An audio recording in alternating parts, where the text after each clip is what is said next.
Welcome to our STV entertainment.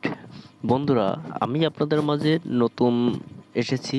আমি আপনাদের সাহায্য চাই, আপনাদের সহযোগিতা চাই। তো আমি এখনও সেভাবে শুরু করে পারিনি। যদি আপনাদের সাপোর্ট খুব ভালোভাবে পাই, তো হয়তো ভবিষ্যতে আমি অনেক কিছু আপনাদের দেখাতে পারবো এবং আপনাদের বিনোদন দিতে পারবো। সো আমাদের সঙ্গে থাকুন, আর দেরি কেন। আমি আজকে আহ, একটা আমাদের একটা গ্রামের বা এলাকার ভিতর থেকে অনেকেই আছেন যারা শহরে বাস করেন, গ্রামের যে প্রাকৃতিক যে সৌন্দর্য নিতে পারেন না, তাদের জন্য সামান্য একটু ভিডিও চিত্র তুলে ধরার চেষ্টা করেছি। ভালো লাগলে অবশ্যই লাইক, শেয়ার, কমেন্ট করবেন এবং আমাদের চ্যানেলটি সাবস্ক্রাইব করবেন। আজকে বিকালে আমি যখন বেরিয়েছি, তো বিকালের সূর্য যখন অস্ত যায় পশ্চিম আকাশে, তখন দেখতে অনেক সুন্দর লাগে।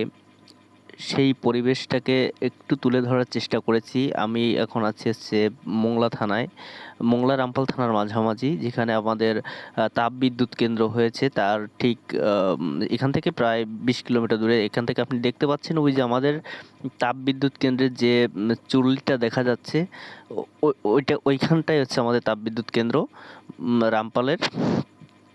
তো বিকালবেলা দেখেন সূর্য অস্ত যে গেলে কত সুন্দর লাগে। তো সবকিছু মিলিয়ে আমি জানি না আমার হোস্ট করে কেমন হচ্ছে। যদি আমার কোনো ভুল ত্রুটি হয় ক্ষমা করবেন এবং আমাদের সঙ্গে থাকবেন। ধন্যবাদ সবাইকে। বাই বন্ধুরা, সবাই লাইক, শেয়ার, কমেন্ট করবেন। ধন্যবাদ।